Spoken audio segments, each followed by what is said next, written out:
Hello and welcome back to the Elite Takeover Podcast, the best place to get your wrestling news and reviews of the week. Of course, I am your host, Aidan, joined by... Raph. And thank you very much. Apologies that we weren't here last week. We were unfortunately a bit busy, but we are back this week on the road to WrestleMania with our Fastlane predictions today and going back through everything going on with this very sudden build to WrestleMania that we're getting.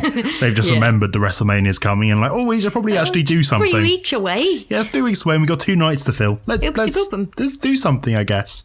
So yeah, we'll get into all of that when we get to it. But of course, before we start, if you're watching on YouTube, make sure to give us a like, subscribe, comment. It means a lot, really helps us grow the channel. And of course, we're available on all major podcast apps. Make sure to give us a follow, subscribe if that's still the thing, but it's mainly a follow now. Follow us and give us a 5-star review and all that kind of stuff. Greatly appreciated. But let's get started with our Fastlane predictions. So we'll start off with the maybe not match first. We'll start off with Shane McIntyre. Wow.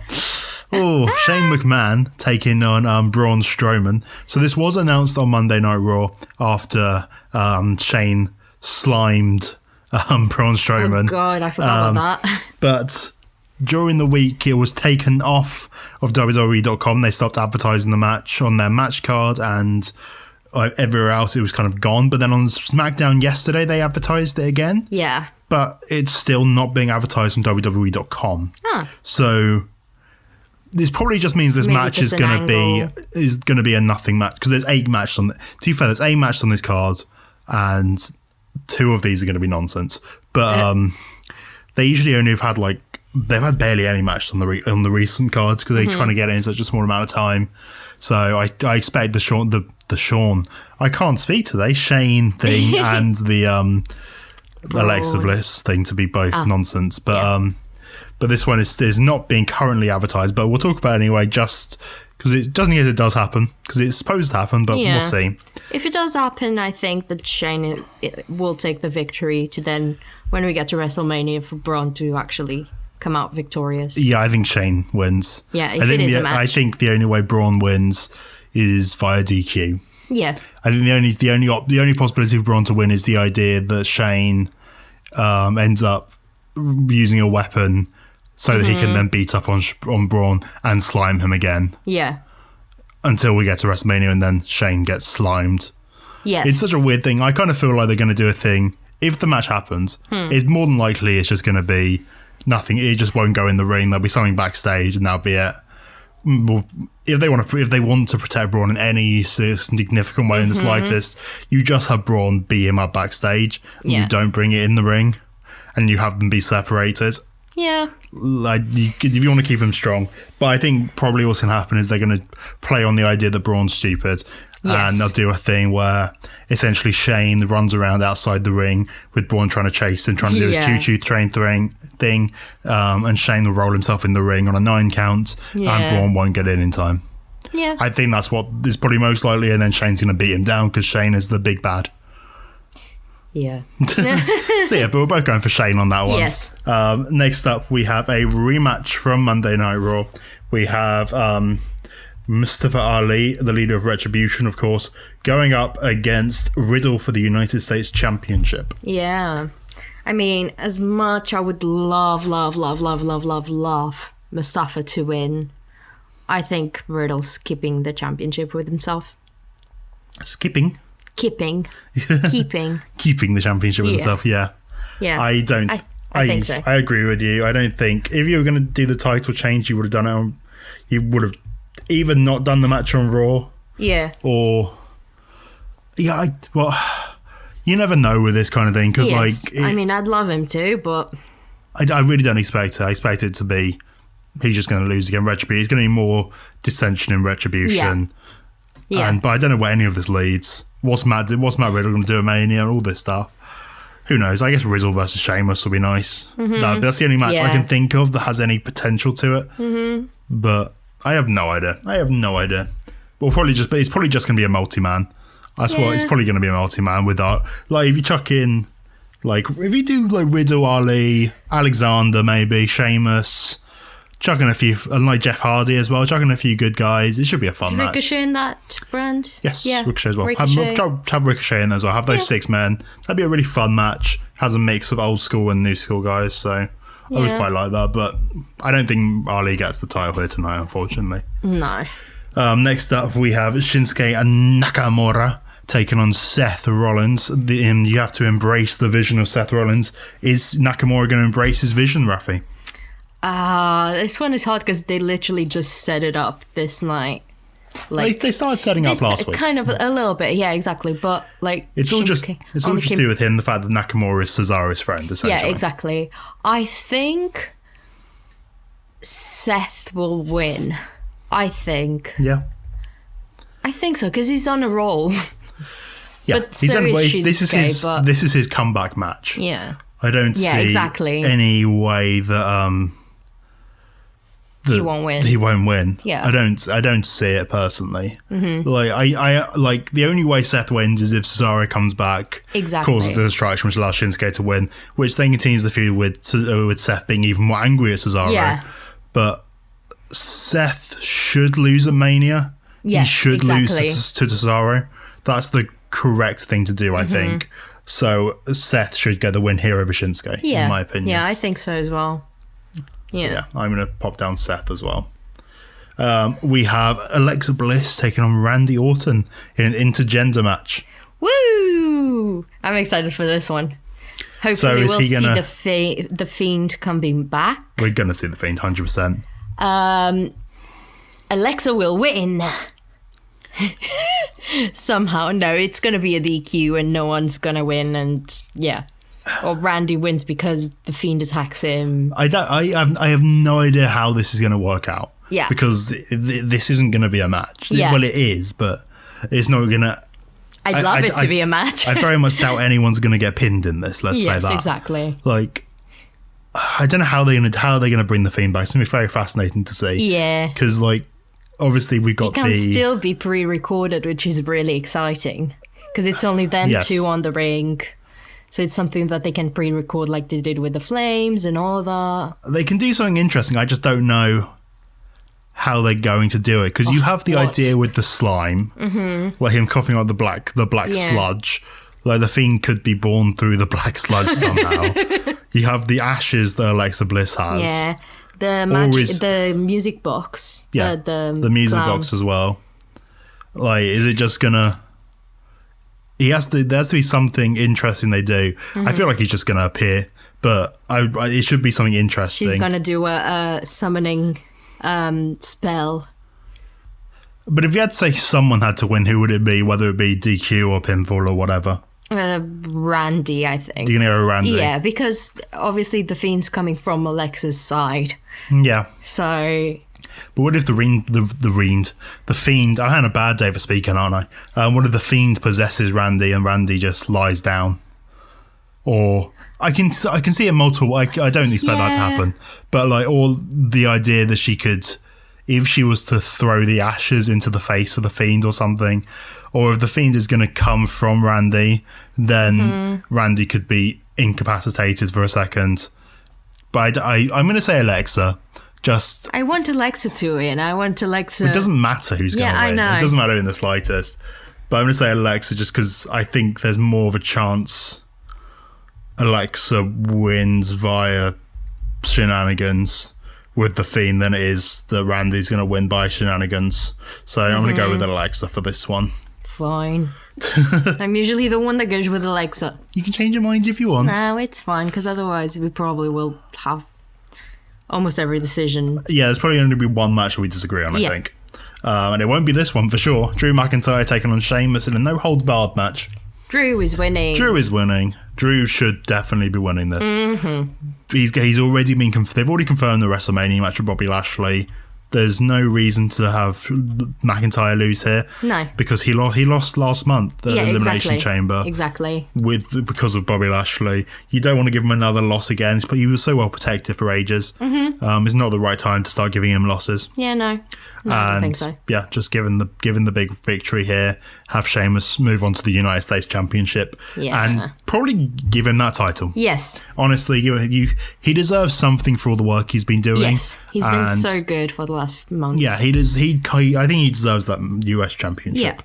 Yeah. But yeah, Drew McIntyre getting the big win on this one. Yeah. And next up, we have the Women's Tag Team Championship match, which is the champions Nia Jax and Shayna Baszler with Reginald taking on Sasha Banks and, I was about to say, Dakota Kai. Bellaire. Bianca Belaire. Oh my goodness. Who was going to pick up the win? You can't forget about Reginald in this one. And the fact that on SmackDown, the tag champs, they fell apart. But also, so did the challengers. They kind of fell apart. Yeah. I really don't want to, but I think that Sasha and Bianca will win. You remember Sasha and Bianca? Interesting. I think so. I think this will be the time when, Shayna's gonna get fed up with all of this nonsense with Reginald, which she should be because she's absolutely upset with this. So, she's had enough. She can't deal with it anymore. And somehow they, having Reginald there is gonna just, make her go mental. So they're gonna implode. Yeah, exactly. Okay. I think it is a good time for them. Well, it would be a good time for them to get separated, but then again, it's just because, you technically wouldn't have the title defense at WrestleMania. But there's nothing to say that Sasha and Bianca would have those titles at Mania. Yeah.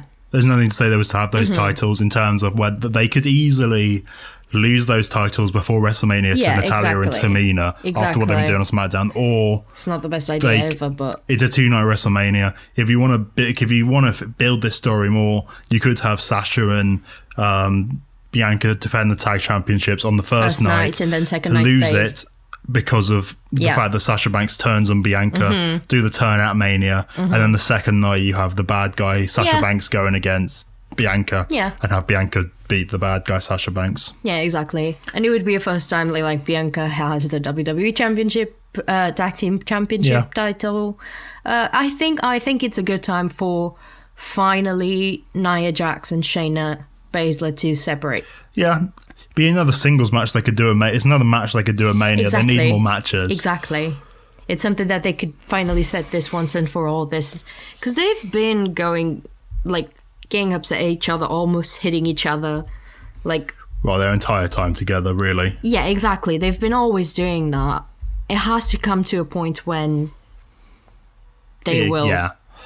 I don't think that night's tonight. I think tonight, Fastlane will be the night where Sasha turns on Bianca. Yeah, it could go either way. I think. Yeah, I think technically it could do. They've managed to do a good job of teasing the other side, but I really think that Sasha's going to turn on Bianca. I don't think that they booked this so badly so far. Yeah, and I think they don't know how to book this match without one of them being a heel. Yes. So I think Sasha's going to turn heel on Bianca.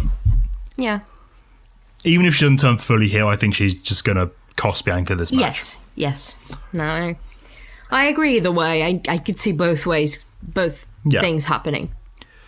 So next up in I'm going to call it our semi-main event. I think it should be the semi-main event, is the Biggie and Apollo Crews Intercontinental Championship match. We were talking about this yesterday during SmackDown. They had a little confrontation on SmackDown. Yeah, they had an interview backstage which then led into a massive brawl. Yeah, and we were kind of talking about how Biggie, my heart tells me that Biggie should win. But then again, Apollo just came back with this new gimmick and he seems so powerful and everything that he should keep it to himself. But I'm going to say he should win the title. But I'm going to say Biggie because my heart tells me Biggie. I don't want to see him losing the title just yet. Yeah. I think it's guaranteed we get this match at WrestleMania. I think that's WrestleMania. I really can't talk today. I'm sorry. I'm really sorry. I'm really sorry. Exactly. I did that on purpose. I didn't, but I wish I did. But yeah, I think we're definitely going to get this match again at Mania.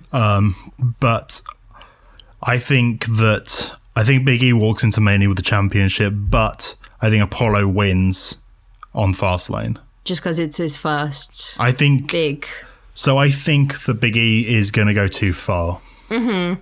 Yeah, I could see that. Biggie's been very upset with all this. Like, this is like the fact that Big E is now about revenge and getting back at Apollo Crews. It's not about having fun, defending his championship and all of this stuff. I think Big E takes it to. I think Apollo will end up trying to attack Big E with the stairs or something. Yeah. And it will cause Big E to snap and he'll go too far. Yeah. And Big E will get himself DQ'd, which means he'll keep the championship, but Apollo doesn't lose in his first match. Yeah.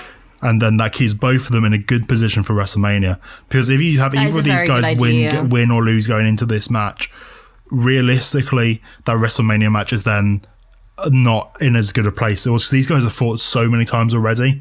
This match needs to feel fresh for WrestleMania. Yeah. And I don't think it does feel fresh with a clean victory after this match. Yeah. And I know there's like so many nonsense finishes on this card according to what we're saying. But it's also the last show for WrestleMania. It's also Fastlane. I really wouldn't be. I don't expect that many clean things. Yeah. Like, realistically, the Drew and Sheamus match is going to be your match of the night for actual wrestling, I imagine. Yes. And then everything else is going to be tainted. But on to our main event of the night. We have Roman Reigns versus Daniel Bryan for the Universal Championship with special guest enforcer Edge on the outside. I'd love Bryan to get the title, and I think having Edge there is going to be a big help for him. But there has to be a way for Daniel Bryan to get into the WrestleMania match. But I don't think getting the title himself, it's what should happen. What should happen? I mean, I don't know. No, wait up. I'll take back what I wrote down. I wrote down Reigns. Maybe not a Reigns pick yet. I think Daniel Bryan will win. You think Bryan's going to get the Universal Championship? I don't know. Because I really don't know. I really don't know. So if we know something interesting to you that was kind of... Because there wasn't much news to talk about this week, so I'll mention this now. There was something that was on the WWE Network earlier today. There was a thing... Because obviously we're getting two Hall of Fame classes this year, 2020 and 2021. And they had a special, this is Daniel Bryan, like show, just as you would expect, because it's like he has a big match this weekend. Yeah. Showing off Daniel Bryan's best matches. Yeah. But underneath it does say 2021 Hall of Fame. Huh. So potentially Daniel Bryan could be the headliner for the 2021 class of the Hall of Fame. And that might, I don't know whether that will influence your choice in any way. But it's an interesting thing. And if he is being put in the Hall of Fame, that certainly signifies the end of his WWE career is coming up. And is that... It doesn't matter if it's before or after WrestleMania. It's the week before WrestleMania. It doesn't really matter. It would only... Then Daniel Bryan would keep the championship now. And then get it, you mean? Get it, I mean. And then I think what will happen is that Edge will turn on him, obviously because he's not happy anyways. Yeah. That Bryan has a title. Has a title opportunity, I mean. And obviously Reigns will definitely not be happy. And they will want a three-way, and that would be the way of getting the three-way for the championship at WrestleMania. Yeah. So I can see it. I can see Bryan winning. I can see Edge. I would love him to before actually. Well, I think he'll get... So I think he'll definitely be in the WrestleMania match. And I think he should win the title at WrestleMania. I think. That's what I would say. I think he should get I think he should win the title at WrestleMania by pinning Edge. Yeah. Because Edge can take a loss. Yes. Doesn't affect Edge in the slightest. And then you can do this one-on-one. You can do the one-on-one rematch with Edge after WrestleMania. Just move Roman on something else briefly. And then you can move Roman back in to take that championship from Bryan. Yeah. I think that is the option I would go for. Because so I think Reigns still wins here. And I think Edge, whether intentionally or unintentionally, screws Bryan. Yeah. It's the only way I can really see it going. I don't see... God damn it, you keep changing my mind. I've already written yours down. I know, but it was your fault because I was saying Roman in the first place. You changed it. You were saying Roman, then you said Bryan, then you said Roman, then you said Bryan. Ugh, Fine. No, you can change. You're allowed. You have one more. Okay, before we end this, I change it for Reigns. You're going to go for Reigns. Yes. I've managed to talk you around with my opinions on it. Yeah. You talked me out of Reigns in the first place with your opinions on it. Yeah. But yeah, no, I don't see Reigns losing the championship now. If Reigns is going to lose championship, it'll be a Mania. That's what I thought. And it'd be to Bryan. I don't think Edge should win. That doesn't mean it's not going to happen. Yeah, but he shouldn't. I don't think he should. I don't think it's a good idea. Like, we'll talk about it later, obviously, but it's just how not out of shape, but... Yeah, I didn't really enjoy his SmackDown match as much as everyone else exactly. did. Let's say that. Exactly. But yes, that's our predictions for Fastlane. We are diverting on 3 different matches. Very exciting. The Intercontinental Championship, the Women's Tag Team Championships, and the Intergender match between Randy Orton and Alexa Bliss. But let's go through what has been going on the week of wrestling. So we'll start off with Raw. Before we get into Raw, we'll quickly discuss the Hall of Fame. Eric Bischoff is going to be put into the Hall of Fame this year. Very well deserving, obviously. Major part of WCW and then a major part of WWE once they purchased WCW. Yeah. He's been turning up on AEW a little bit recently. Yeah, showing up on AEW one Wednesday and then getting the news that he's going to be in the Hall of Fame a couple of days later. Yeah, it is a little reactionary, but I'm sure it probably is. He deserves to be in there anyway, and it's all that kind of stuff. Of course. But yes, perhaps a little bit reactionary from WWE. But still.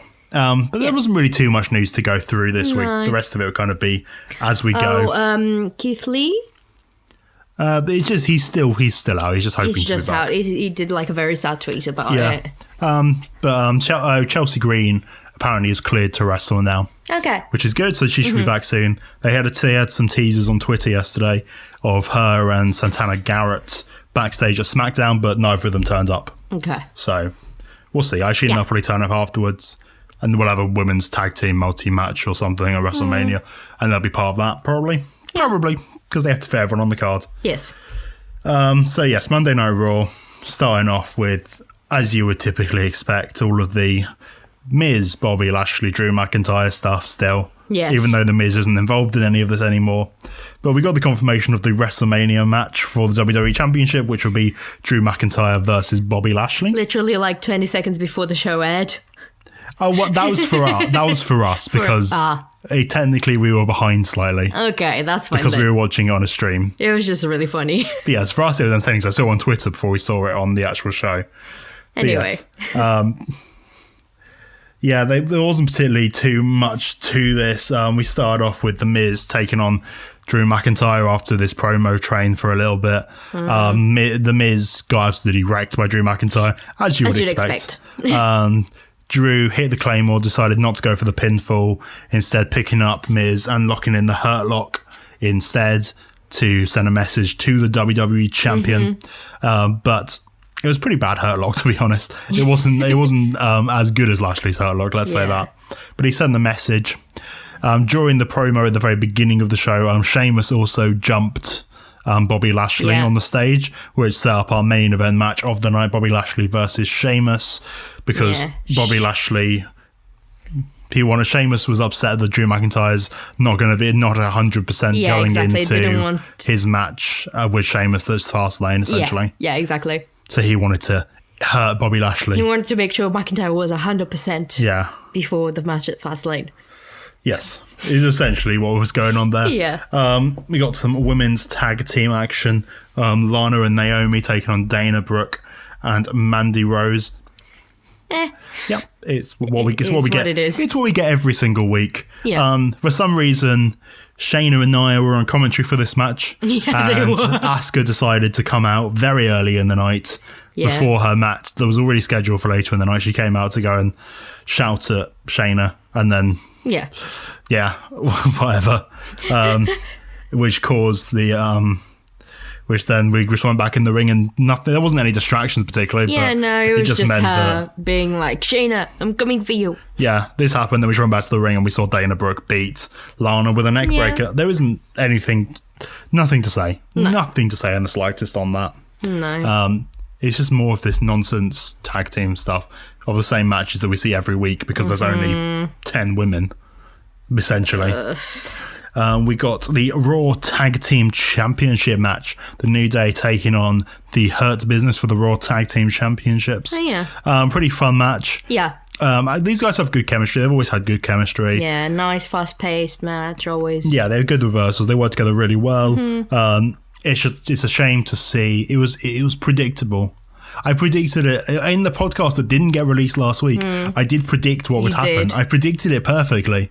That was the New Day would win, which they did. They won nice and easily, to be honest. There wasn't really any issue for the New Day to get back their championships. But a post-match outcome, AJ and Omos, which I perfectly called that AJ and Omos are going to challenge for the tag championships at Mania, because what else are they going to do at WrestleMania? We could have actually just released the recording of that little bit if no one believes you. I should have, but I'm pretty sure it's been deleted now. Yeah, maybe. So you have to just trust me that I predicted it perfectly. He did. I'm a witness. Yeah, they get the big victory and they're like, AJ's like, well, I've never held tag gold before, so you know what, I'm going to send the challenge out to you that we're going to challenge for the tag championships.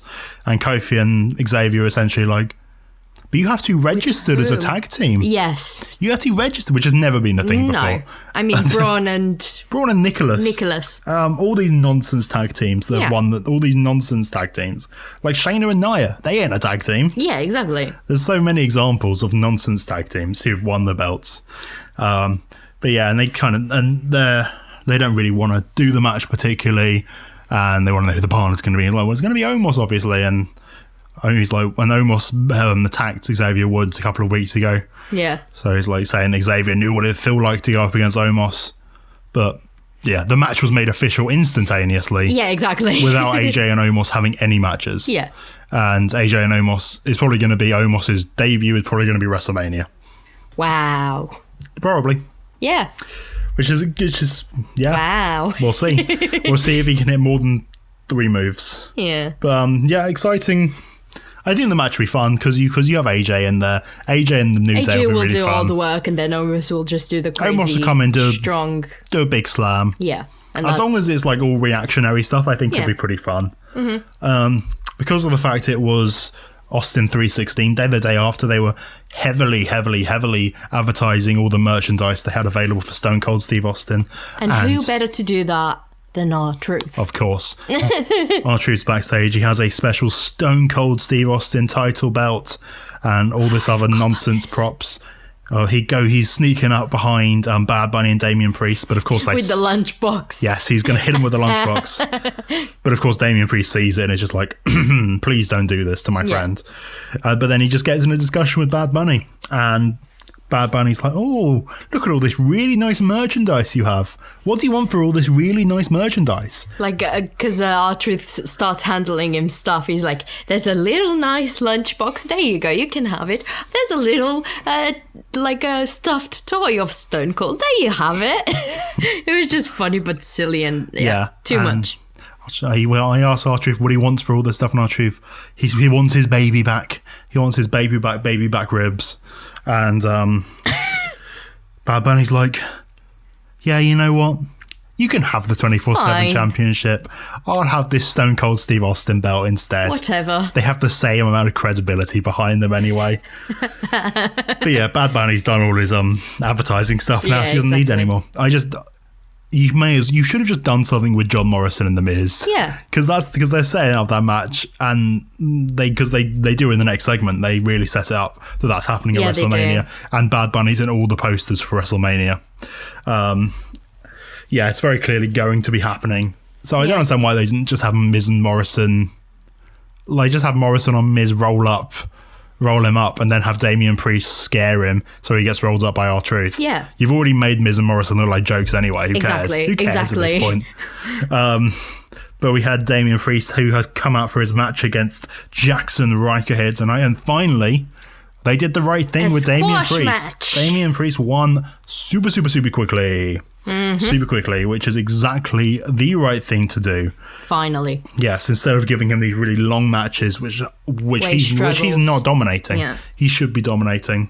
But as soon as the match is over, Elias tried to attack Bad Bunny with the guitar, but they managed to stop and prevented it from happening. Morrison came out on the stage, caused a distraction, and then in came The Miz, grabbing the guitar and hitting Bad Bunny over the back. Not hitting Damian Priest, hitting Bad Bunny, and Priest checks on his good friend while Miz and Morrison gloat on the stage, running away. Yeah. It's fine. I'm glad it's fine set up. It's just set up. It's like at least we're actually getting on with all this stuff. Mm-hmm. And the only thing that's negative is him giving away the championship, but he doesn't need it anymore. He's done his media stuff now. He's got his Grammy and everything. So yeah, no, exactly. It's fine. Yeah. I just wish they had actually officially taken the title off of him with a roll up or some shenanigans, like you were saying. Yeah. So we have our Shane and Braun stuff for the week. They wanted Braun. Our best segments on Raw for the last couple of weeks. Yes. We enjoy them. No one else does, but we enjoy them. Yes. There was a really weird cut. I don't know whether it was just because we were watching the English version. Sometimes the cuts can be weird. But Braun was already in the ring and already kind of mid calling Shane out when it cut to this promo. Which is a bit odd. But he calls Shane out. Shane comes back, but Shane's keeping his distance. Again. He doesn't want to get too near to Braun Strowman. Braun demands a match, and Shane calls him stupid.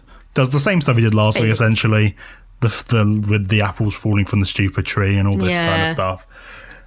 He fell off the stupid tree, hitting all the branches on the way down. Yeah, and Shane's like, fine, you will have a match tonight here on Monday Night Raw. And we did have a match here on Monday Night Raw as Raph falls out of the stupid tree herself. Yeah. Sorry. Just hitting the bin here. Yes. Nothing much. But talking about the bin, it's not a good transition in the slightest. No. But the match goes ahead. Shane doesn't want to get the match started. He has to stretch first, get himself in shape, because of course he's not an active wrestler. Yes. He's an old man. He's an old man. He has to get himself ready for this. But Braun has enough. He gets to go and starts going after Shane. They go to the outside, but Shane manages to turn all of it around when he grabs the camera from the cameraman and smashes it into the face of Braun. Yeah. And the cameraman then sprints off like a... Yes. He's like, oh my God, no. I ran away. And then Shane beats up on Braun Strowman for about 5 minutes. Weird as hell. He ends up hitting a big elbow drop through the announcer's table onto Braun, and then slimes him from the top turnbuckle. It's still very impressive how he can still do. I'm not. He's an impressive guy with his spots. Yeah, but exactly. But it's always the same spots. But I still find it so impressive that he can do it. Yeah. But anyway. But then he goes and gets the slime barrels from under the ring, and he's been watching Nickelodeon recently and covers him in slime. And is ready to go and do a child's game show where they're going to fall into the slime at WrestleMania. Oh, God. It's going to be what if it is a slime match at WrestleMania? I was going to say if it's like the lemonade, the orange juice. Essentially like the mimosa match. Yeah, exactly. But just with slime. Exactly, with slime all around the ring.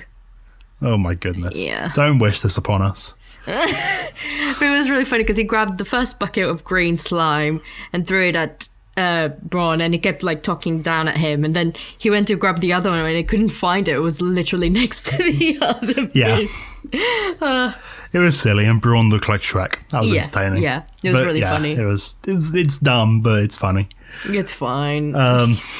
We got Shayna Baszler taking on Asuka next. Asuka, of course, wanting revenge after Shayna Baszler kicked her teeth out. The match was over within a minute because Asuka rolled through of the Kirifuda clutch. Kirifuda clutch is Joe. Kirifuda is Shayna. The Kirifuda clutch, and she does the roll through to pin down Shayna, which always makes Shayna look dumb because why doesn't she should know this by now? It's how everyone beats her. Yeah, she should have learned by now. If everyone does this, I need to be ready to attack. Yeah, but then I don't agree. So they went on to then... Asuka kept on being on Shayna because she wants revenge for the teeth.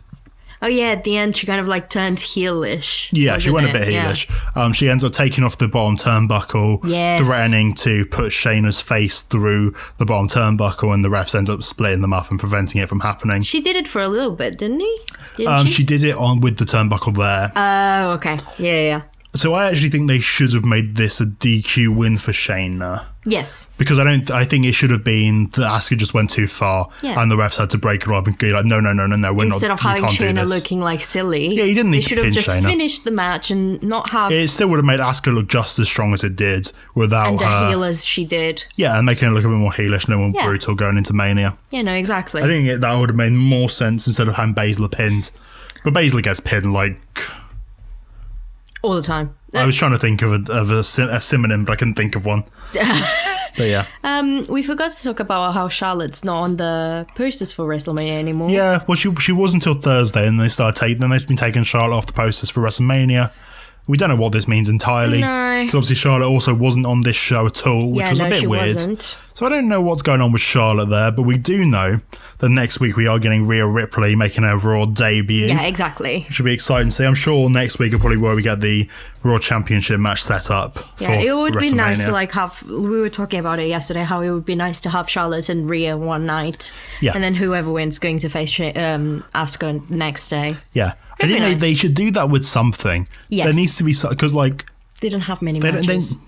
Well, it's not even that, but they didn't do it at all last year with those kind of continuation matches, and I think they should do just to have star power on both shows because it works. It works. Have people to watch the second show. Yeah, just have continuous storyline between the two, but it works. It works really well with Wrestle Kingdom when they have the one.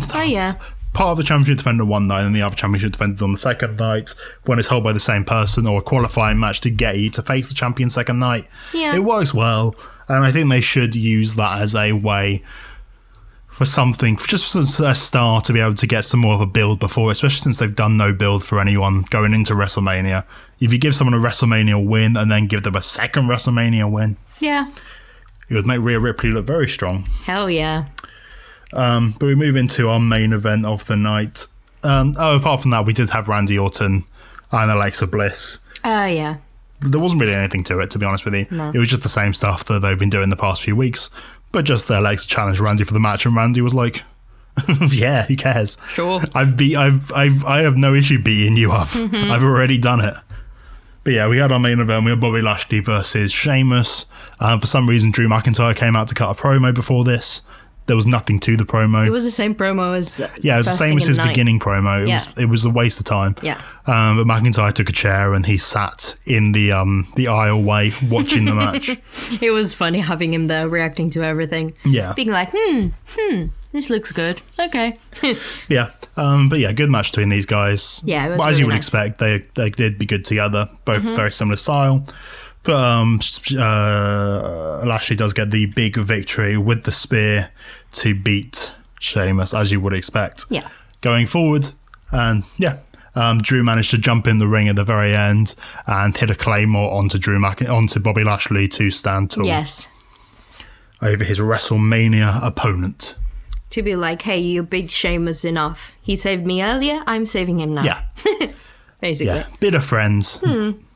Yeah. Better enemies. Whatever. I don't know what I'm talking about. Let's move on to AEW Dynamite. All of this was spoiled beforehand, apart from the main event. Someone in the audience, someone who was there, did leak all the results for this show, the big St. Patrick's Day show. But it was still a very good show on this one. St. Patrick's Day Slam, that's what it was. Yeah, they said, we're not spoiling the main event because of how good it is. Yes, and we'll get on to that. It's a very good main event. Rafi's very excited to talk about it. But we start things off with the Prince of Pro Wrestling going up against the Lord of Lucha Libre, Penta versus Cody. It's a good match. Yeah. It wasn't as it's clearly building up for more stuff between the two.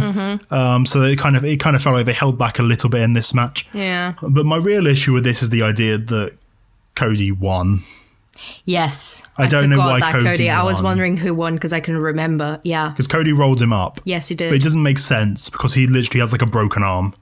Like Penta's already destroyed his arm was the all arm. taped up and everything. And that's been the entire storyline. Yeah. So why didn't Penta... there's a perfect excuse for Penta to win this match. Exactly. It's the first in their series. And if you want to be building Penta strong, he should be getting wins. Yeah, exactly. And Penta looked so strong last week anyway with his... his promo was so good. And like the amount of momentum he gained from that, it kind of feels a little bit like a stutter in the road. But it's just that it was a roll-up from Cody to get the victory. And then after the match, Penta just attacked Cody. Out came the rest of the Nightmare family to come and save him. Apart from QT Marshall, who took his time. Yeah, and then he came out and was like, "Oh, what happened to you?" And then he left. Yeah. But yeah, Penta looked very funny in his little St. Patrick's Day hat. Yes, that was the best. That was the best thing. But yeah, it's so just good. A little bit of a shame that Penta didn't get the victory here. It's like the moment when he's like wearing the St. Patrick's Day hat, and then he suddenly just looks at the camera very slowly, and he does like a little nod. Full of charisma. He has so much charisma. Absolutely full of charisma. We had Jon Moxley and Eddie Kingston rambling. Yeah, they were just like, you have like 5 minutes to make a promo. Have fun. They just let them just talk to each other. Yeah, and it was just so nonsense. It was funny because they are friends in real life. Yeah, so they're both very charismatic guys, and they're brilliant at talking, and I could just listen to them chat. Yeah, exactly. But it was like, this was the point? This is too long. This is too long. It was very long. They compared Luke Gallows to Forky from Toy Story. Oh, goodness, yeah. He was like with his googly eyes. Yes. With those googly eyes that you attach to like your arts and crafts from school and everything. I was very surprised that Eddie Kingston knew who Forky was. Knew the name. Eddie Kingston mentioned, like Forky, and then Jon Moxley completely ignored it and kept on going. If anyone, I would have expected Jon Moxley to know who Forky was more than Eddie Kingston. He should be getting ready to be a daddy. Yeah. That sounded rude. But yes. Next up, we had Jade Cargill out in action against Danny Jordan. As you would expect, super quick squash for Jade Cargill. They're handling her really well so far. Mm-hmm. So she's only had 2 matches so far, and both of them they've worked really well for her. Yeah. After the match, she trash talked with Red Velvet in the crowd. Setting up for a match between these guys later down the road. Which I thought it was Brandy Rhodes, as it always happens. You were like, she's not pregnant anymore. And I was like, yeah, she was wearing a tank top, a crop top. So I was like, did Brandy have a baby? And Aiden was like, Brandy? And I was like, oh, okay. No, not Brandy. We got introduced to the newest stable in AEW. We got introduced to The Pinnacle. Mm-hmm. Essentially, it sounds like a sparkling water. It does. It's probably not necessarily the best name in the world, but it doesn't really, like, the name's not great, the logo's not particularly great, but these guys are going to be wearing suits and stuff. It's fine. Yeah, exactly. It doesn't matter. They look like £1 million. They look like £1 million, like $1 million. They look great. Fine.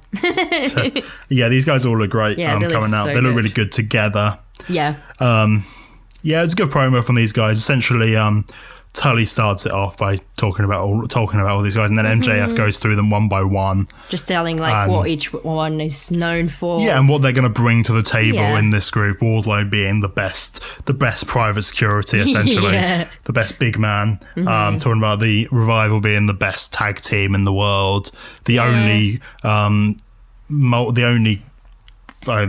Grand Slam champions between companies or whatever. Yes. I can't remember what phrase he used. Because Sean Spears would be like always behind the curtains with a chair ready. Yeah, Sean Spears, the chairman. No matter what happens, he'll hit you with that chair instantaneously. I thought it was a good program, and then he turns it on Jericho, and it's good to see MJF back in this position. I missed him being not underneath Jericho, not a co-leader or like a vice leader, but the actual real person in front of everyone, or being the secondary thing to comedy. Exactly. I enjoy him being in this position now, where he can kind of get his momentum back to what it was before. He was really good at what he was doing in terms of like comedy and everything, but he's so good as being a straight-on heel. Yes, it's so good. We got a 10-man tag team match between the Jurassic Express and Bear Country. Tag team. I have some nice tagliatelle for you. Versus Matt Hardy Incorporated, Matt Hardy Private Party, and the Butcher and Blade. Mm-hmm. This match was fine. This match was not that great, but it was fine. It was really just there was some issues between Jurassic Express and Bear Country after the fact that Bear Country eliminated Luchasaurus from the Battle Royal back at Revolution. Yeah. That's what it was. But it all came down to Marco Stunt got isolated in the ring, Gin and Juice from the Private Party, and then Matt Hardy was like, give me the tag, as he does. As you'd expect. And then Matt Hardy hits the Twist of Fate for the victory. Yeah. Yeah, it was just, there was a lot of Marco stunt in this match. I was going to say it was a very weird mixture of people, like having like the Jurassic Express in the Bear Country going against the Matt Hardy thingy. Yeah, because it's like because with Jurassic and Bear Country, there's no connection there really. Yeah, this is Bear Country's proper Dynamite debut. Yeah. And obviously Matt Hardy and Private Party, they as much as he's hired the Butcher and the Blade, there's still not any chemistry between these guys yet. It was a very odd combination of people without a bigger setup, I felt. Yeah, I felt like it needed I kind of some lost more. a little bit of connection to it because of that. Yeah. We had an interview. We have our weekly Sting interview. Of course. He has to come out and have his weekly chats with Tony. I don't know why we're still doing this every week. Yeah. But whatever. At least this time Darby came with him. Yeah. But at least we can mix it up and make it like a backstage thing occasionally. Exactly. He doesn't always need to be in the ring. Yeah. I know obviously they want the crowd reaction and the snow, but it doesn't always have to be in the ring. No. They could have a cool... Like Darby and Sting should have a cool backstage area. Yes, they should have a cool... Well, the Dark Order has the bar and everything. The Inner Circle has their dressing room, which has now been taken over by the Pinnacle later in the night. They came and stole the Inner Circle's dressing room. Yes, they did. There should be a cool backstage place for these guys. But yeah, they're having a conversation. Darby Allin says that he wants to issue an open challenge to any member of the Dark Order after the best TNT champion was in the Dark Order. We find out who that was later in the night. We find out that it's going to be John Silver who will be facing Darby Allin. That match will be next week on Dynamite, which should be a lot of fun. Yeah, -1 tries to go for it. Yes, and they're like, no. Maybe in 10 years when you're a bit older, you're still very young. Who knows? Speaking of -1, we should talk about there was controversy on Dark this week. Oh, really? Yes. So in the main event of Dark, not Dark Elevation. Dark Elevation was Dark Elevation. It's whatever. It's just Dark with another name. Dark.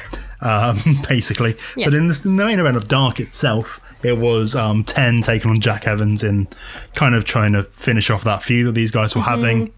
But during the match, Jack Evans messed up a shooting star press. And obviously accidents happen, but he managed to badly mess up the face of 10. Oh. So he was bleeding profusely from underneath the mask. Oh God! But the final image of the show. So they quickly rushed to the end of the match because they had to. Yeah. But the final image of the show was supposed to be, and still was 10 coming in the ring to celebrate with. Was -1 coming in to celebrate with 10. So obviously the final image was a little kid in the ring with a man with loads of blood pouring from his face, oh, God. which people did have issues with online. It was very quickly taken down and edited out of the show, but probably just shouldn't have had -1 go out there. There's enough people there that could have just told him, just chill, just stay back, it's fine. Yeah, but mistakes are made. Mistakes are made. It's just what happens. Yeah. They have so much TV, and there is backstage heat on Jack Evans for it, but mistakes happen, accidents happen. Exactly, it's fine. Happen. But yes, anyway, back to Sting and the Dark Order and everything. Out comes Lance Archer once again, as last week. He is upset. He is very upset with Sting taking up his time still and annoyed with Darby Allin, but all he really cares about is Sting. Yeah. He's very upset with the Stinger. With his weekly slot.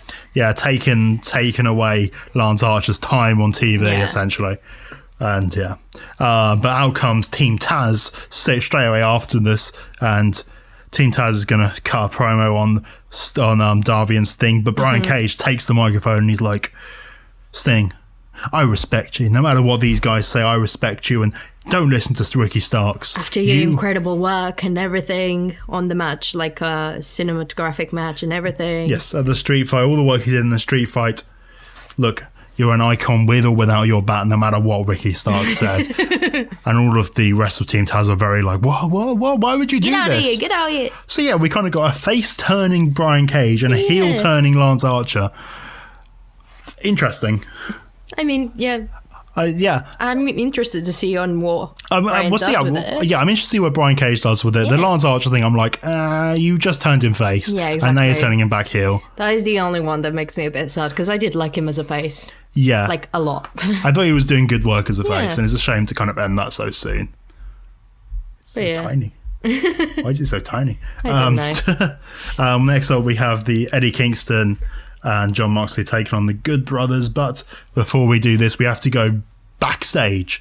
We have an interview. We have Christian Cage saying his first words in AEW. Oh, goodness, yeah. Where he's going to outwork everybody and talks about how she gets asked why he came to AEW. And he's like, well, I came to AEW. He's like, well, I'll get to that soon, but I don't want to take anyone's space here in AEW. I don't take anyone's spot. Mm-hmm. I'm not here to do that like all the other old people.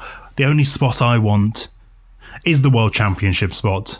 Which is basically the highest spot. Which is taking everyone else's spot, essentially, who've already worked their way up to be in that position. But the only good thing was at least Christian was like, I understand, I need to get some wins under my belt first. Great. Thank you, Christian. You do need to get some wins under your belt before you just face Kenny Omega. Yes. But yeah, he says he's gonna outwork everybody, as you would expect. Yeah. But yes, he has his eyes firmly on Kenny Omega and the AEW Championship. But talking about the AEW Championship, we have Eddie Kingston and Jon Moxley out to face the Good Brothers. Mm-hmm. Eddie Kingston starts to make his entrance when the Good Brothers make their attack because this show was pre-recorded. Of course, they have lost their Impact Tag Team Championships to Finjuice at Impact Sacrifice maybe. I can't remember. The Impact show, they lost the championships. They had to do this attack to not show the fact that they'd lost the belts before the match had happened. Yeah, they come out without actually doing their entrance. Yeah. But the match itself is a lot of fun. They managed to isolate Eddie Kingston for ages. They destroy Moxley on the outside to start off with, isolate Eddie Kingston, but eventually Jon Moxley manages to get his way back into the match, and then they end up taking out the Good Brothers, and Moxley ends up rolling up Anderson for the victory. Mm-hmm. It's a good match he's got this one, but then straight after the match, the Good Brothers beat down Moxley. As you'd expect. Beat down Kingston until Kingston came. Yeah, they beat Moxley, and then Kingston's on the outside of the ring, like trying to get in. Yes, remember? Because he was I remember. Leaning next to the corner. Just like trying to get in. Yeah, they beat Moxley and they beat Eddie, and then Moxley comes back with a weapon. And then they both end up swinging the weapon around, only to eat a magic killer. They end up beating up on Kingston, and they put a chair around his neck and trying to do the same thing as Moxley. But then out come the Young Bucks to make the save for the good guys in this one. Kenny Omega is also there at this point as well, after doing a little funny entrance. Oh, doing these. He did like a little dance. It was like the Spider-Man 3 gifs. A little dancey coming in. Hey. Yeah, it was funny. But the Young Bucks end up walking out on the Good Brothers and they tried Kenny to do Omega. the two sweets all together. Yeah. And they're trying to convince the Young Bucks to join in, and they're like, no, we're not doing that. Yeah, and all of this allows Moxley to get enough time to get back to his feet and start swinging a chair around, and they all run away from him. It's fun, good building forward with the storyline with all this stuff. Good to see the Good Brothers in action on Dynamite. Mm-hmm. And Moxley and Kingston do really well together. It's a good storyline, this one. And they've done a very good job of making us very quickly forget about the explosion, I would say. And here we are remembering it. I'm joking. Yes, but when I was watching the show itself. Yeah, no, I didn't really think about it. Yeah. I was joking. We got, following up from this, we had a very quick match between Phoenix and Angelico. Literally just another... Squash! It wasn't a squash, but it was quick. Pretty quick. Just a big victory for Phoenix, and you have to wonder whether the reason Jack Evans wasn't here was because of this heat that he has. Yeah. Because he was not with Angelico for this match. But... the match that everyone's talking about, the big main event, unsanctioned, lights out match, anything goes between Dr. Britt Baker and Thunder Rosa. Do you want to talk about this? You're the very excited one about this. It was so good. I mean, I don't know any names for moves or anything like that, but it's so nice. It must have been, we were talking about this and we still haven't figured out if it was a first. Well, they were technically, for it being an unsanctioned lights out match. Yeah. Yes. They were describing it on YouTube as a historic first time ever match. Yeah, exactly. I think that's what we should see it as. It doesn't matter if it was the first or not. But historic, yes. Yeah, but it's just the fact of having two women main eventing a show and having them being letting them have the freedom of do what men usually do. Yeah. Which is something that you would normally not see anywhere, really. Like in main TV shows, not prime time, but pretty much. You don't see women. I haven't seen women blading. Exactly. Like they hit each other like a lot. Right at the beginning, Thunder Rosa gets hit with the boot of Britt Baker on the stairs outside. So she does a curb stomp, essentially. Yeah, and she hits her head on the stairs on the outside. That's when she has time to blade herself. Like, that's something that you would never see. And the courage of them to be able to be like, we're going to do it. Like, we're fine to do it. Like, it's so amazing. And they're actual role models. And kudos for Britt Baker.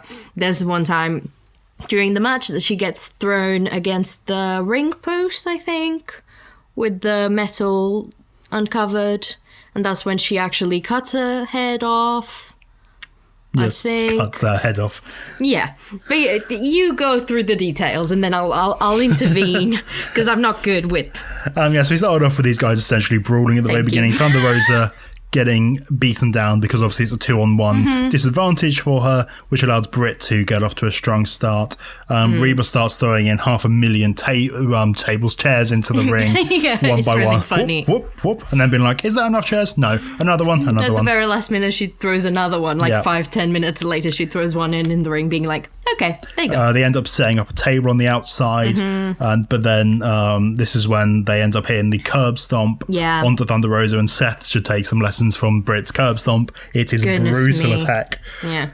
Thunder Rosa manages to get back to her feet. They get in the ring, and she's very drowsy. She's completely dazed and out of it. And the blood is properly, because first we were like, oh, it's maybe a blood thingy, a blood bomb. Blood capsule. Yeah, exactly.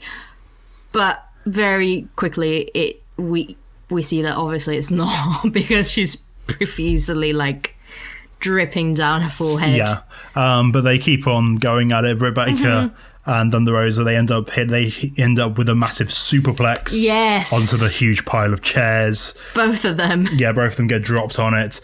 We end up with Britt hits another curb stomp in the middle of the ring. They end up getting a ladder. Reba brings a ladder in the ring. But unfortunately, this works out less well for Britt. Britt ends up in the corner with the ladder right against her face.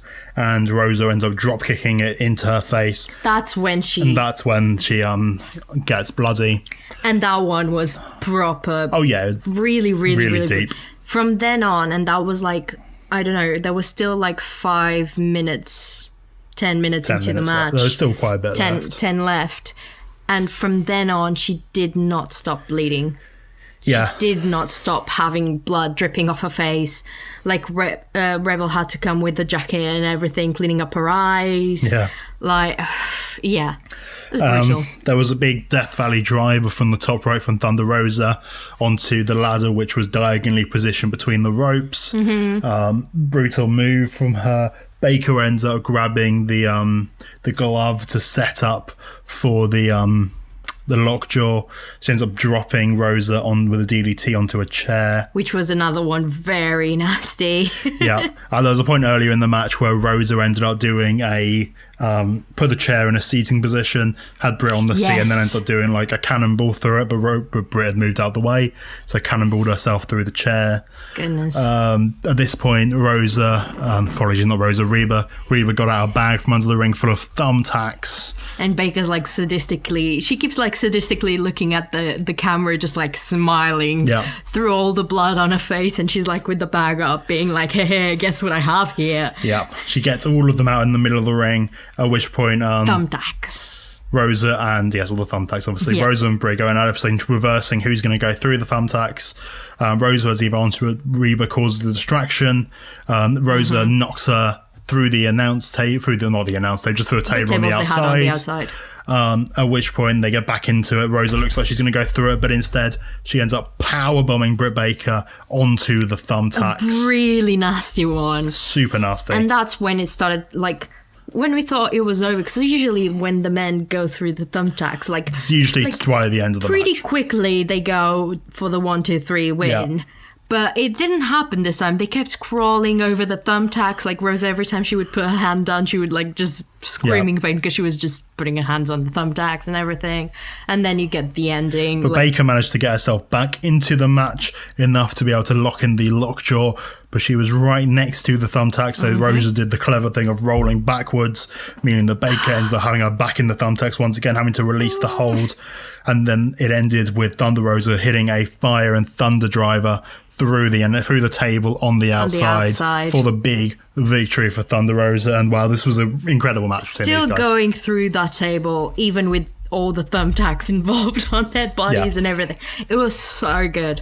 It's definitely one of the top female matches ever. Yeah, I really enjoyed this match. Super enjoyed this match. Dave Meltzer ranked this 4.75.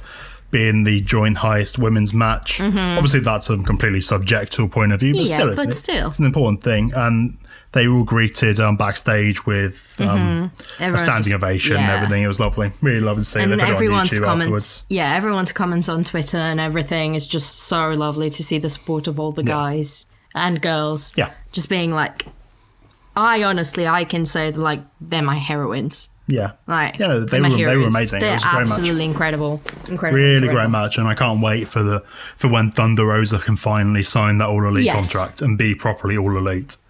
Like, she is basically one of the faces of their women's division at this point. Yeah. And it's like she deserves a big contract from them, and I'm sure she'll get it. I'm sure she'll get it. And it's such a good way to get the women's division back on track. Yeah. Just got to get through her NWA contract first. Yeah, exactly. And then I'm sure she'll get a massive contract from him. But we'll move on to NXT. Pretty a bit brief on NXT this week. It was a bit of a controversial episode because there was lots of matches pulled to the very last minute.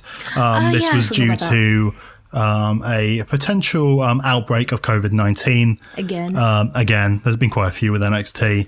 A lot of guys were pulled from the show, so a lot of matches were changed.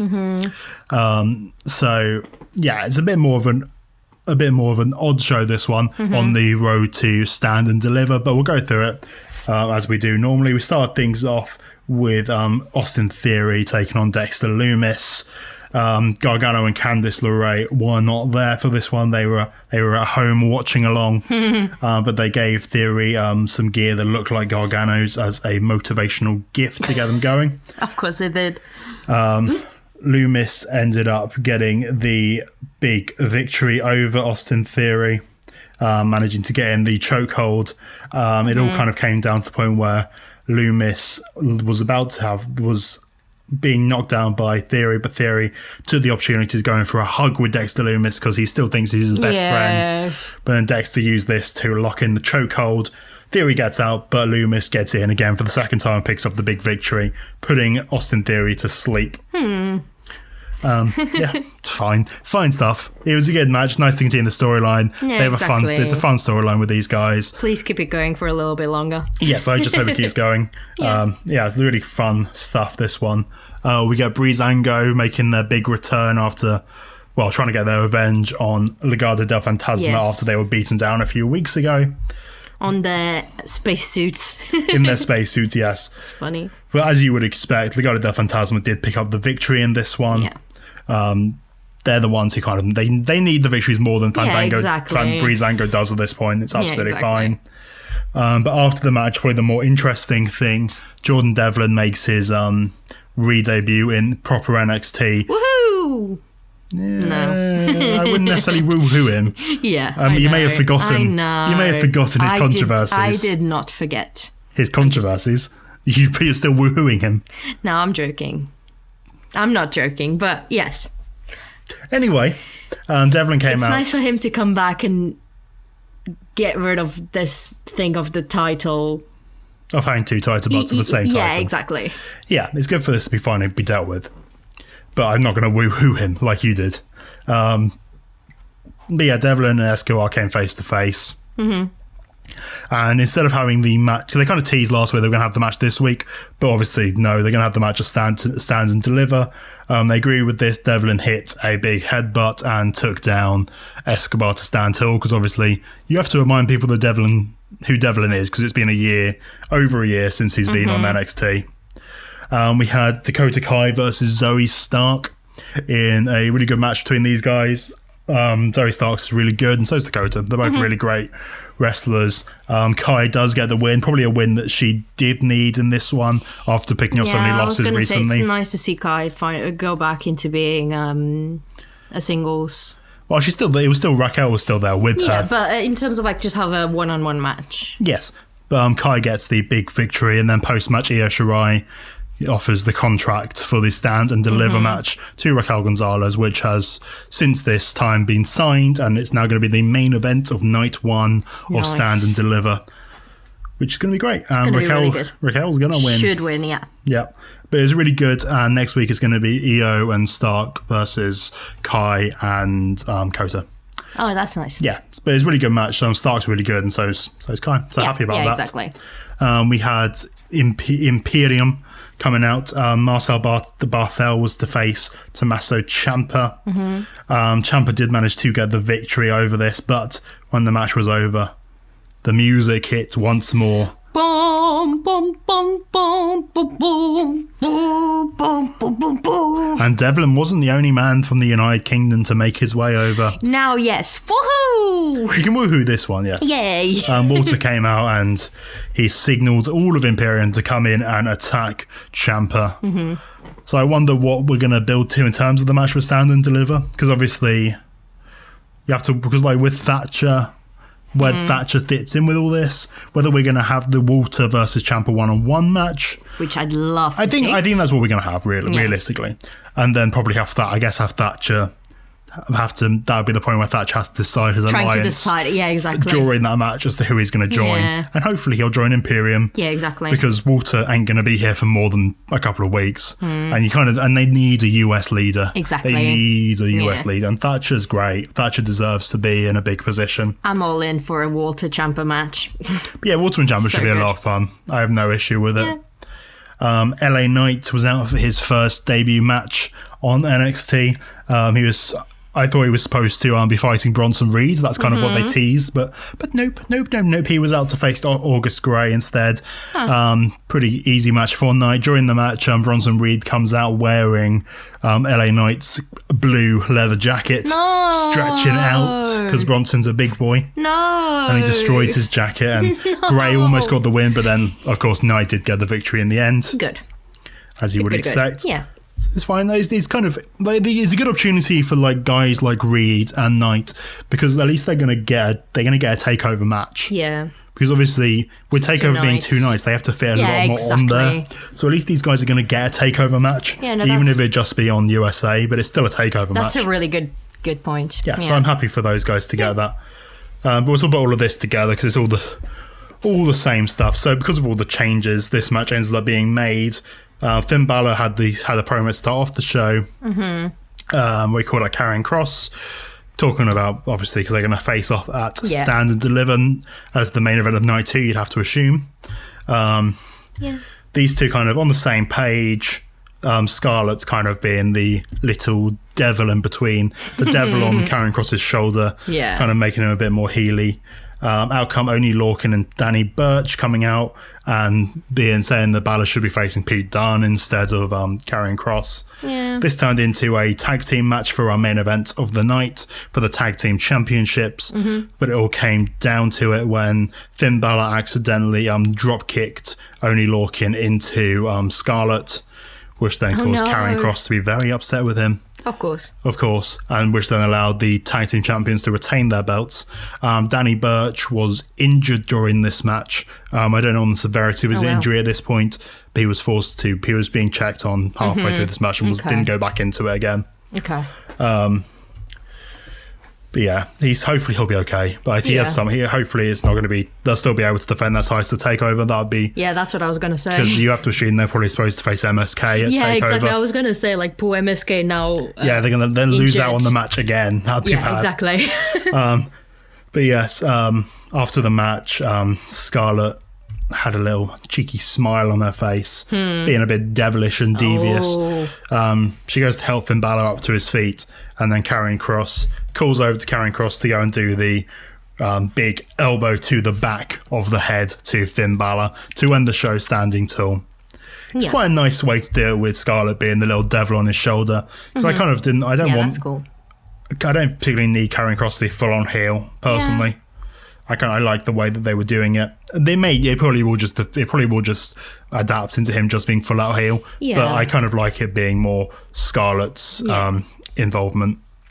It's nice to have like the way, exactly, the way of like getting him to be full heel is having her turning him more and more. Yeah, because like the dark side. You can't do, because like with all the stuff she wears and all the weird black leather and everything, you kind of have to make her the weird demonic thing in this. It's Karrion Kross.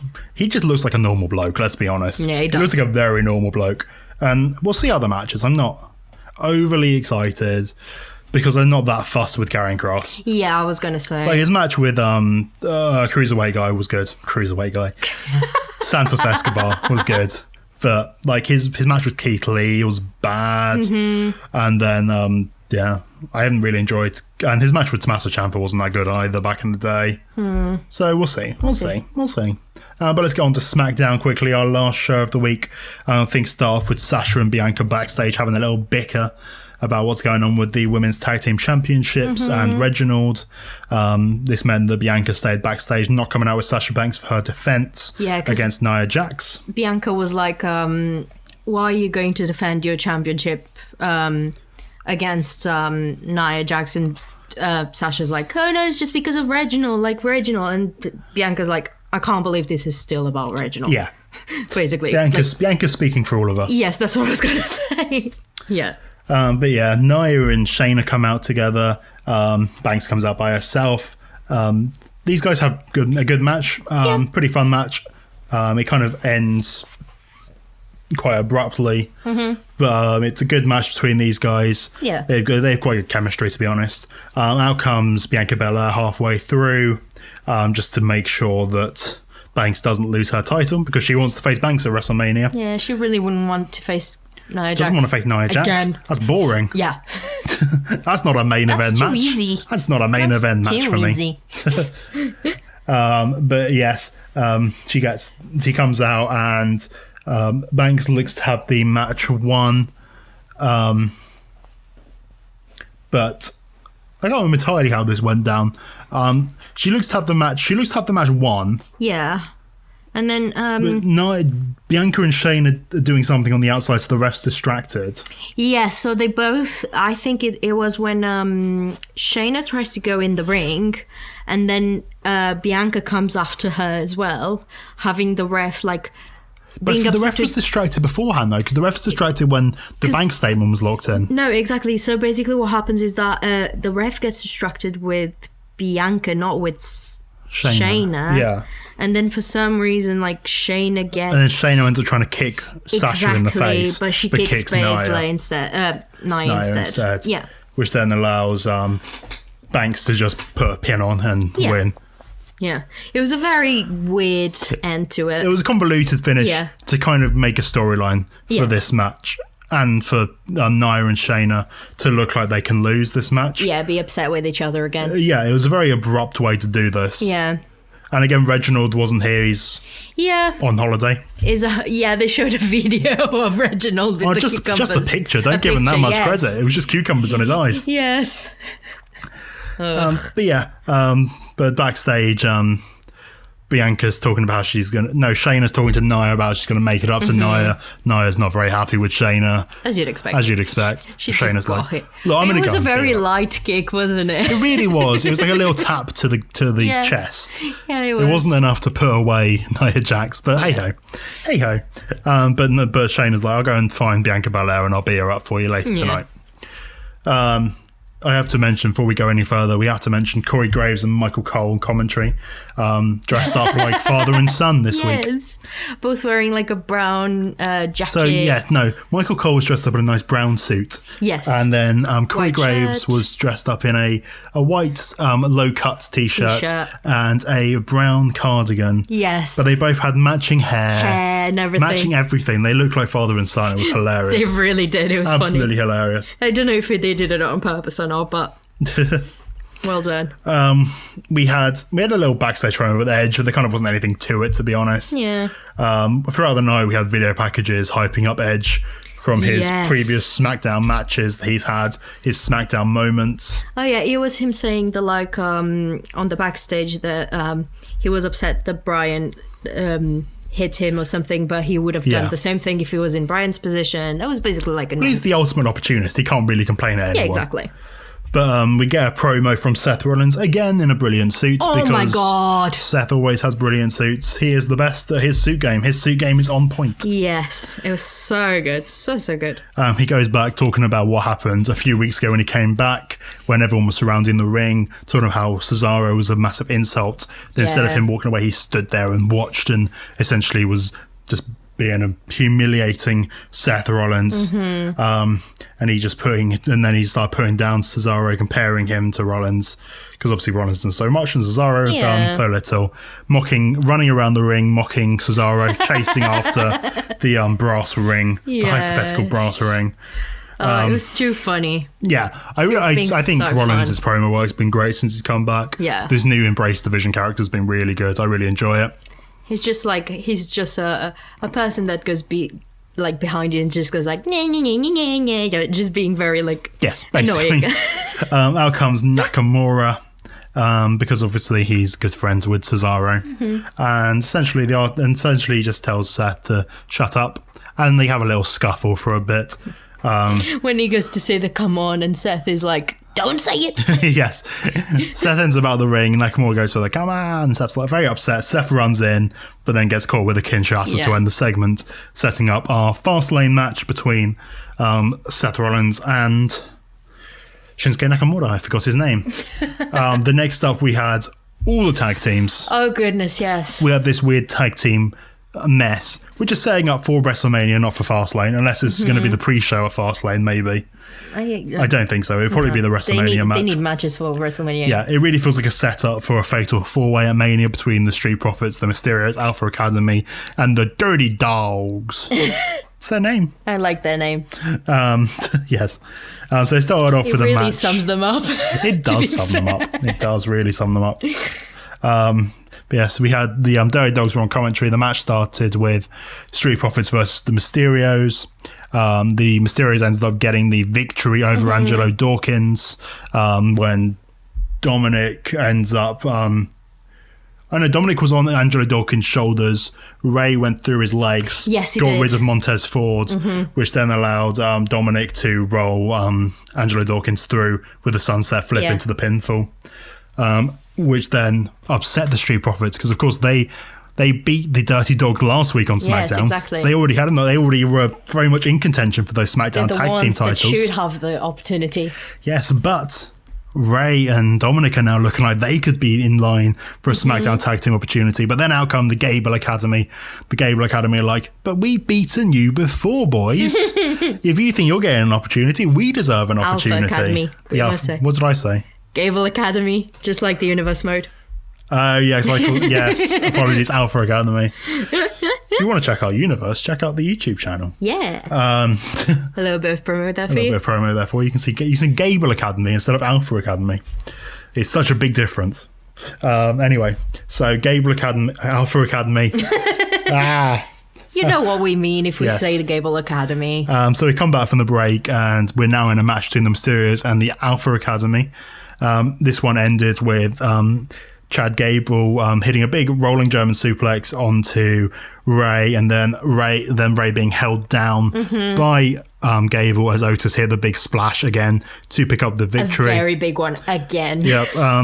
Gable and Dominic Mysterio have such good chemistry between them. They do. They work really well together. They should do like a proper one-on-one match between Gable and Dominic. I think that would work so well. It would be like a 205 live it would be very much like on that. The main roster. Yeah, I would really like to see that match. And I think they definitely should do that on the way to WrestleMania. Yeah, they should. But then the segment ended with all of these guys staring down at the Dirty Dogs. All of the teams being like, look, we've all got victories now. We all deserve a shot. So give us a shot. Yes. And the Dirty Dogs are like, we'll think about it. And they leave. But yeah, it's kind of it's very speedy what they're doing here to suddenly try and get this to happen. Like I said, they remembered WrestleMania is a couple of weeks away, so they have to set up matches. They were like, well, I think we have to put the tickets on sale.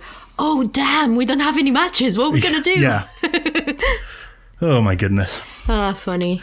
We get a quick Daniel Bryan promo in the ring, talking about his tension with Edge, but really just focusing on Roman Reigns and saying that he will make Roman Reigns tap out. He is going to submit Roman no matter what he does. He's going to make Roman Reigns tap out. Reigns comes out and laughs at Bryan, him. saying, I've never tapped out in my career and I would never do it, and I certainly will not do it for you. Yeah. I would rather die in the ring than tap out to you, Bryan. So good. But Bryan says that he will beat him for the Universal Championship at Fastlane, whether he taps him out or not, to end off the segment. Bryan's doing good. Bryan's doing good promo work at the moment. Yeah. Reigns is doing good promo work. It's fine.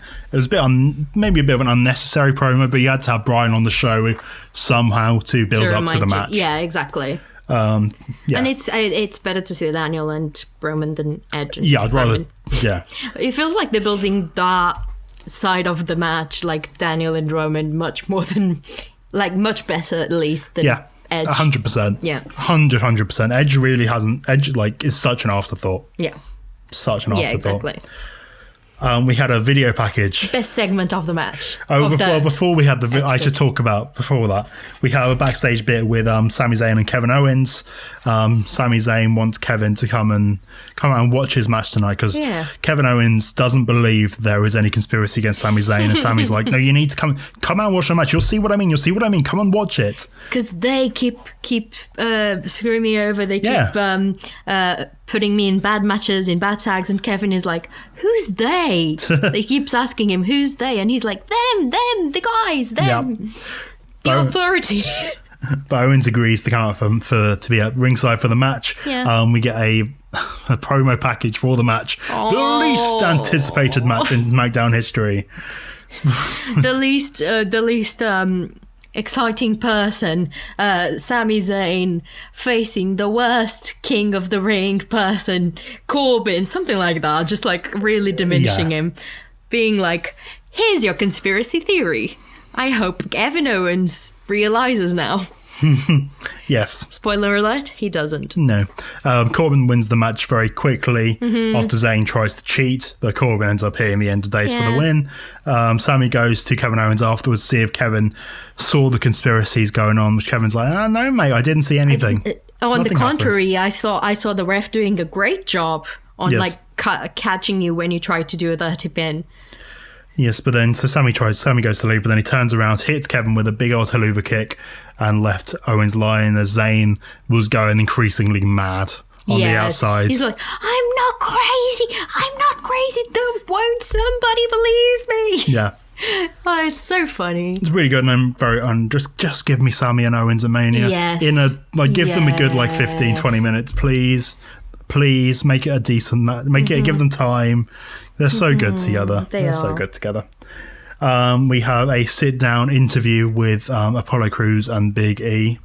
This is mainly all Big E. It starts off with Big E talking about how this isn't fun and games anymore. This is all about revenge for Big E after what Apollo Crews has done to him.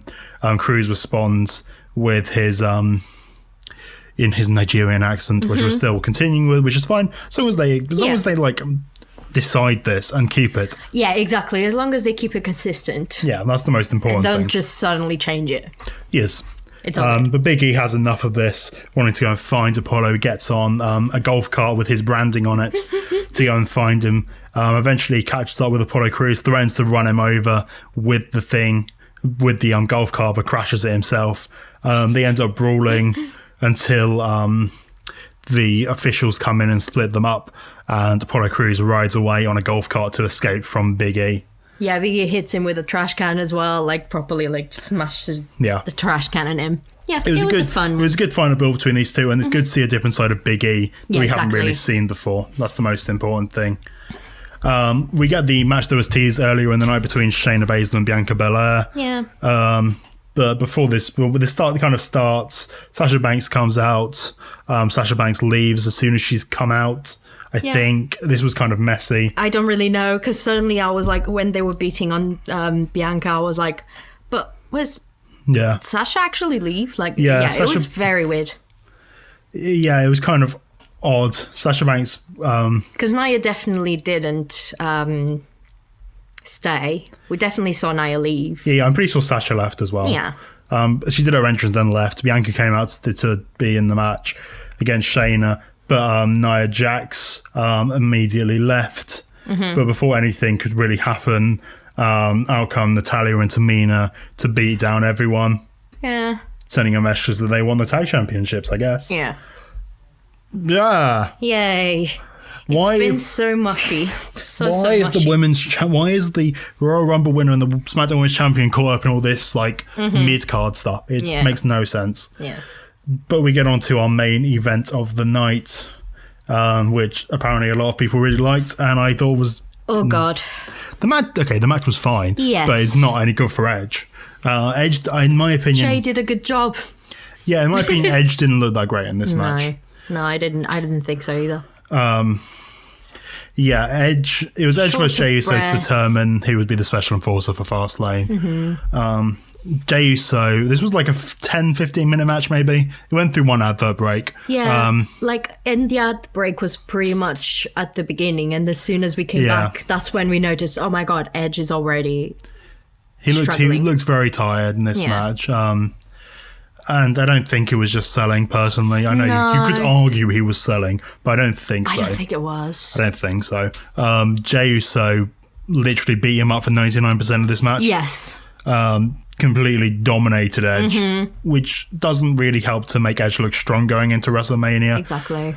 Edge hit a top rope Hurricane Rana, which apparently everyone was super excited about. Okay. A lot of people can do that. I'm not not that fussed about it. I don't care to see it. I don't care. All the superstars that come back, they usually can do their signature, like the coast to coast, like we were talking about earlier, and everything. Well, you don't expect to see Edge to hit a top rope Hurricane Rana, to be honest. But still, it's not enough to impress me. Like everyone else on Twitter was kind of like, oh my goodness, Edge hit a top rope Hurricane Rana. I was like, okay. But he also got dominated for 99% of the match by Jey Uso. Jey Uso, who, a couple of months ago, you go back 6 months, who was nobody. Yeah.